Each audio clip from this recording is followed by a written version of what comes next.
Well, there she is. Got the got the Nordo on her. New door. Yeah, new door. New door. Nude. Not nude, new. What are you talking about?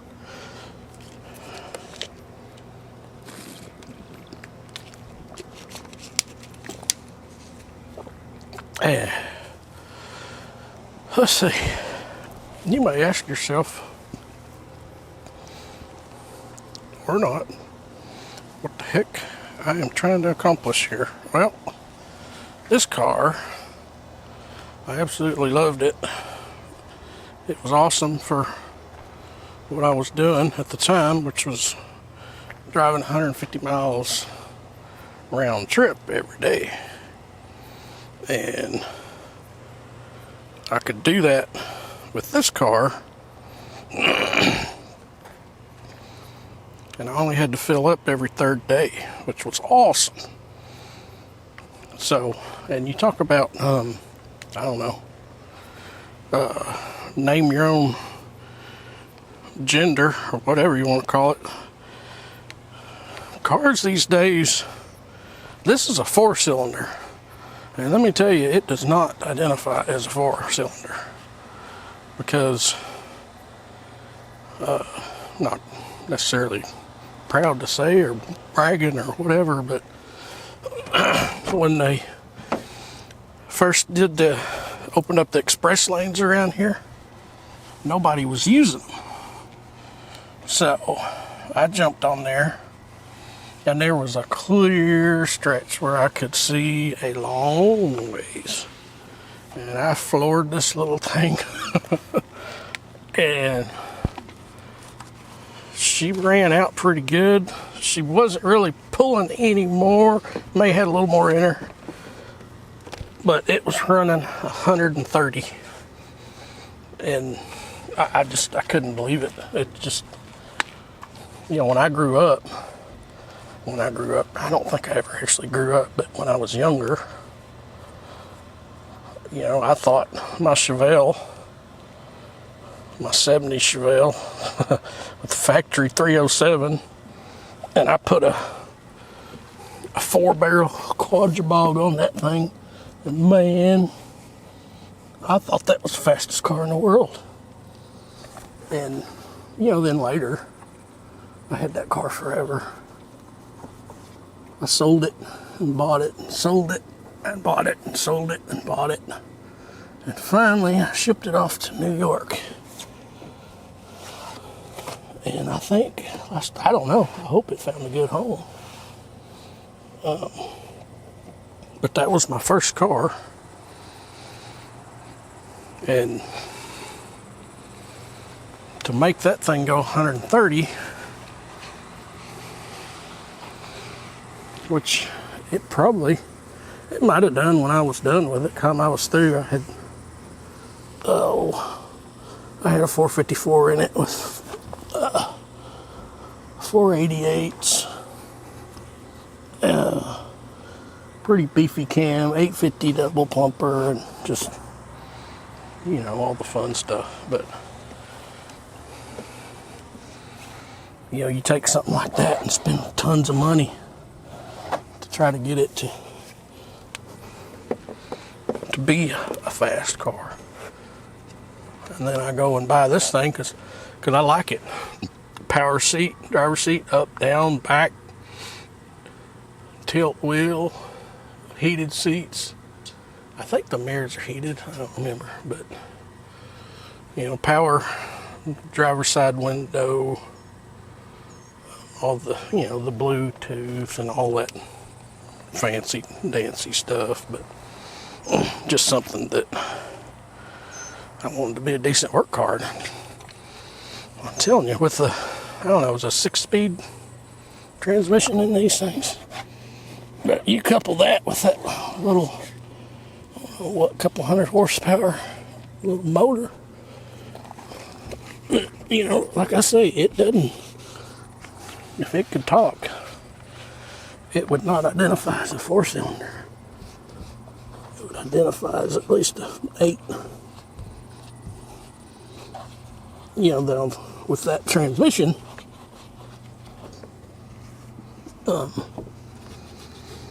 you gotta be careful. You gotta time your passing and stuff, because when you punch it, you gotta realize it takes it a second to figure out, well, let's see, I better drop a gear because he's wanting to go somewhere. And it's like, well, no, that's not quite the right gear I needed. Well, let's see. Let's drop another one. And it takes some time, and I swear there's times that I went to pass people and I just kind of bow my head. And, you know, I could have downshifted myself, but I don't know. That's kind of like trying to be safe, trying to do things safely. The older I get, it's like I got away with a lot of shit when I was younger.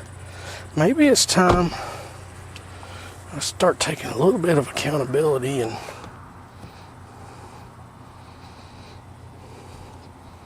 because I probably used up all of my oops, that could have went bad cards, whatever you want to call them. So I don't like to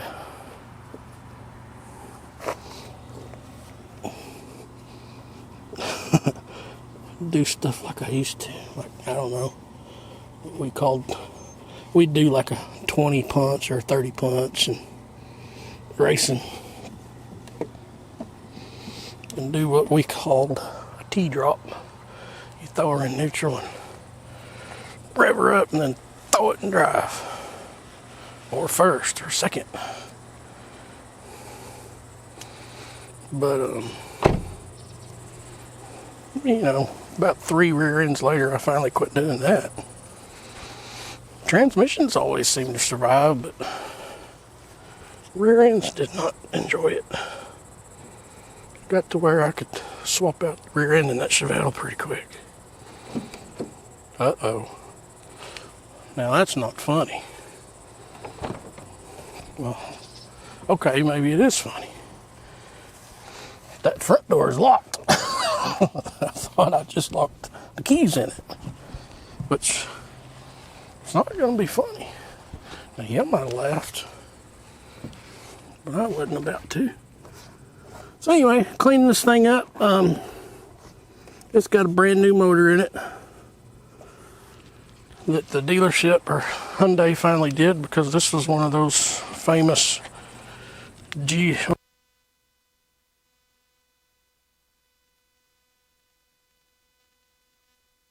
so they just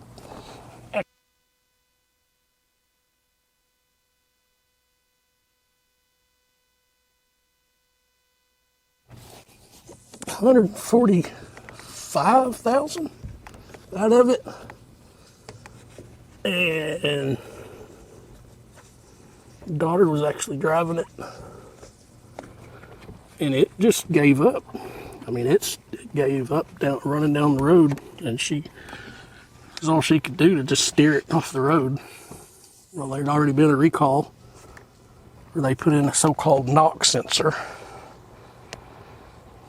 And I guarantee when they did that knock sensor, they did not do, according to the TSB, straight from Hyundai, you're supposed to put some kind of a acoustic tester on it. And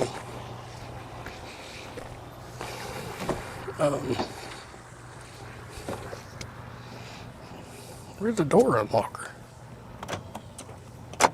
Hey! Oh, there it is. Okay, I was going to say, that one ain't unlocking, but it did. But, so with that knock sensor, it's supposed to, where's the trunk?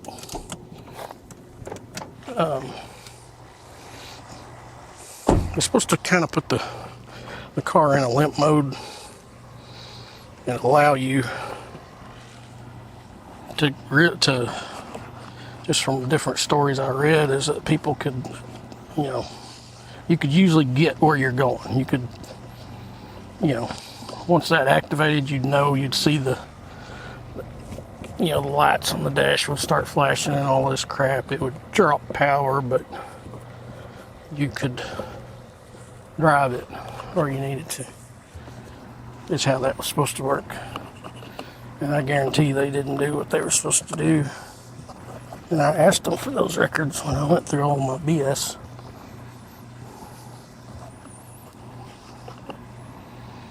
Trying to get that motor replaced because they did not want to do it. They pull some kind of crap where they ask you for all your maintenance, all your service records. Well, when I bought, this was the second one of these I bought. When I bought the first one, I bought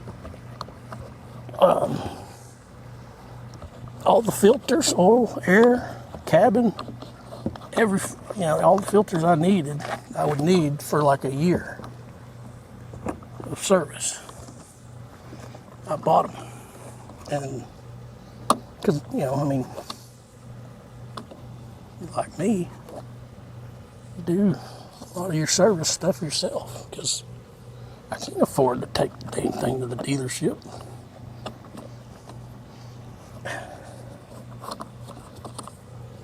Jiffy Lube, all that fun stuff. I don't have that kind of money. People, why do you do all you just like doing that? So, well, no. A lot of the stuff I know how to do, I learned how to do because I couldn't afford to have it done. Just like the house behind you. I couldn't afford to have that thing built, but I could build it myself. But, so, where I'm at now, we got the car back, finally. It only took them a year and a half. Because I had to go through all their arbitration.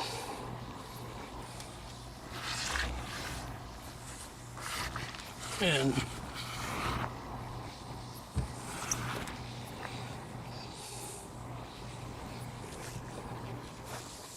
just the time I spent dealing with all that, it's still not worth it.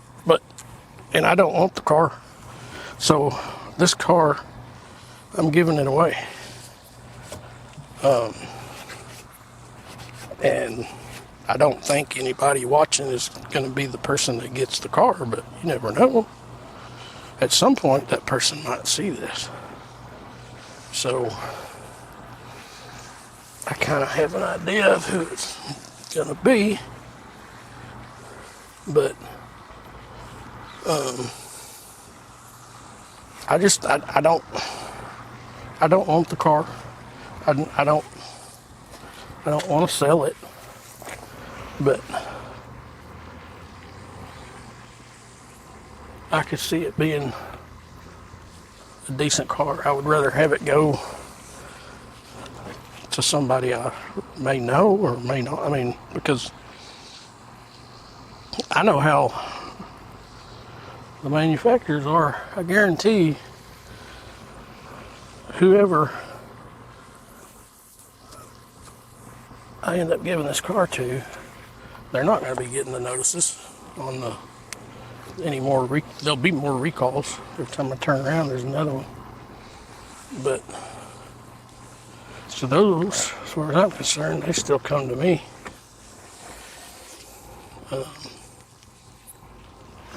Now the title's going with it, but just knowing how those manufacturers are, they'll probably just forget that, somebody else owns the car now. So we'll see. But, yep. The thing locked up February 15th, 2023. And I just got it back, two weeks ago? It's August 2024. And they fought me every step of the way. And I have the guy, I recorded him when he told me that that my claim was denied. They call it extreme negligence, or what do they call it? Extreme neglect or something there, because I didn't have all the records that I needed. I actually had them. I actually had every single one of them, but my daughter had registered the car. My daughter took it to the dealership, so they kept trying to deal with my daughter. And so I start telling them, hey, this is my car. I let her register it because I got a different car through my company. So I didn't need this, so I just let her take it over. As far as, I paid for it a long time ago. It's another thing I don't believe in is payments.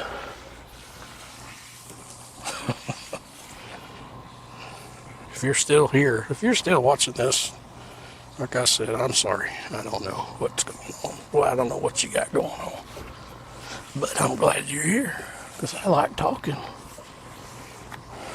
I had to warn an old fella the other day. We shared an elevator. I said, man, if we get stuck in this thing, I'm going to use up a whole lot more oxygen than you will. Because I can talk. And he thought I was kidding. So anyway, I'm cleaning this up. I've put a new door on it. Sister-in-law gave me a little whiskey bump, which is crazy because we were here. So I don't know what we're having, some part of a Christmas party or something, and none of us drink anymore. But she pulled a drunk move and just backed right into it. And hell, everybody's got backup cameras. I didn't know how. I'm like, how the hell did you even do that? Of course, she got it. She's in her pickup. I had her.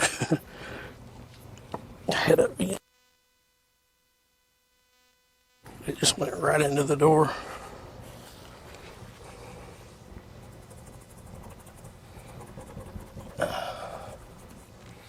So, okay. Well, we got a problem with this door. I can't unlock it.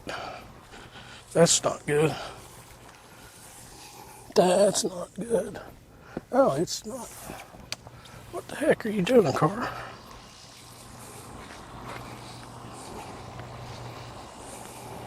Yeah, no, you can't see me. Sorry. Can zoom out. Maybe the other zoom out.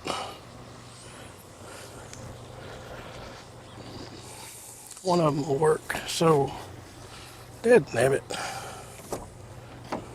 I can see that thing moving over there. It's locked.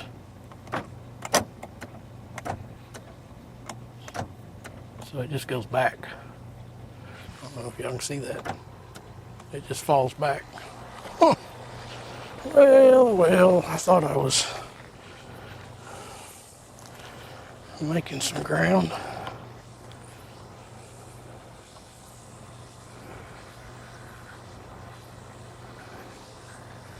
It's not one thing, it's 50 others. So if you watch that lock over there, there's locked. Now when I unlock it, you'll see it come out and then it'll go right back. See? So that's a little out of adjustment. So I get to figure that out. But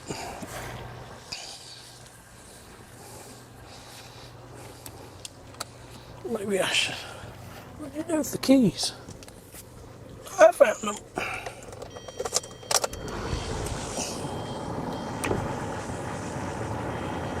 But just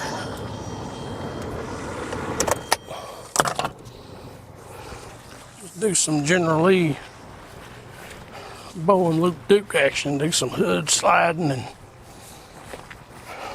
just a good old boy.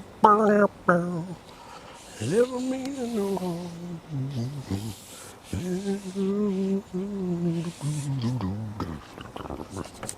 Making their way. Oh, sorry. Okay.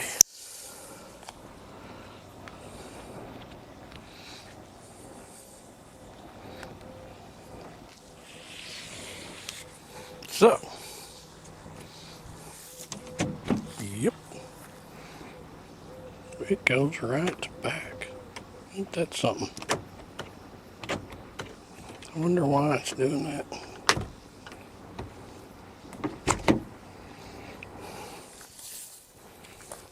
Dad nabbit. I really didn't want to take this door apart again. It wasn't that bad, if you've seen those videos. That's just, that's the way for body work.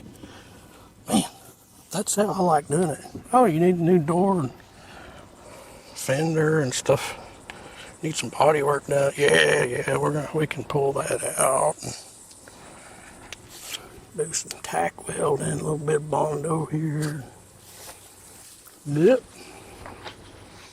It took me a while, but I finally found one that matched this. This has got this paint has a lot of pearl in it. It's really kind of neat. I could never find it. And I almost just bought a door to throw on there and figure, okay, fine, I'll buy Boldt and have somebody paint it, but yeah, I'll just wait. Sure enough, I finally found one. And believe it or not, right where this car broke down a year and a half ago, the exact road, she pulled off the road into this, like a driveway to a commercial entrance thing. Of course, we're out here kind of in the boonies, but it was just a long gravel drive and led back to some businesses in the back. Well, when I got on eBay, started looking for this door, I found it. I'm like, oh my God, that's the exact door I need. And then I start looking a little closer. Hey, this place is in Weatherford. Well, I'm right outside of Weatherford.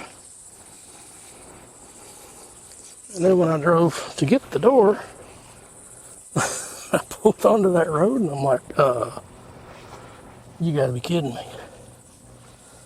It's almost like it was an omen. The car literally broke down at the entrance to the junkyard for a whole lot of cars like this. It's like, I guess that was a pretty good sign. That's how this thing was going to end up going, because this was not a fun experience. I wouldn't wish it on anyone. The stress was just unbelievable. I mean, the dealership is telling me that I need to get the car out of there. I'm like, well, I tell you what, while y'all got it, why don't you do those other 2 recalls? And their excuse is, well, we can't. It's got a flat tire on it and it doesn't run. I'm like, well, how the hell did you do a diagnostic that you claim you did? Saying that this was severe neglect that caused this problem with the motor. Well, yeah, that's what I thought. So they were doing everything they could just to get rid of me. And unfortunately, I'm sure they got rid of a lot of people like that. People just give up, get frustrated, throw their hands up. And this is all not done. I guarantee the courts are going to come back and slap Hyundai on the hand for treating people like that. And I've still got to get my towing fees back, which I can do now. Plus a year and a half of rideshare expenses, because they never offered me a rental or something to drive while this was being worked on. Even when it was decided that they were going to fix it, they still never offered me. So I need to do that tonight. But anyway, getting her all cleaned up, put new tires on it. The new engine's got, I don't know, 10 miles on it. But I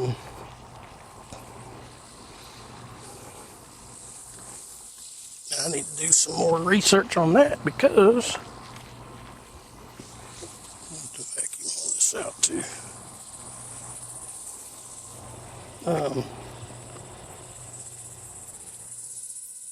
I'll just show you because. I'll show you because.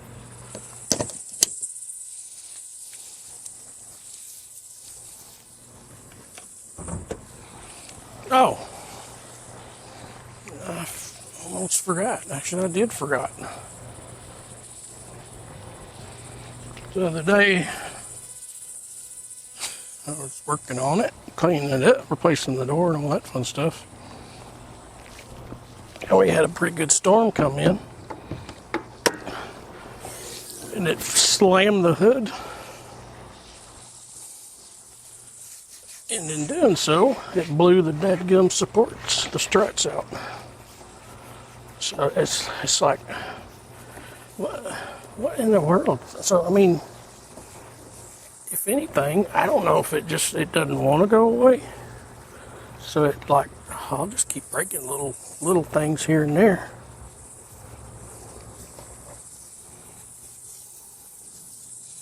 Let's restart that recording here in a second.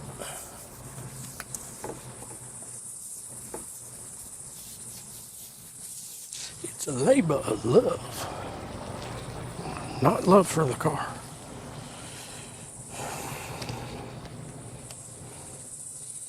Anyway,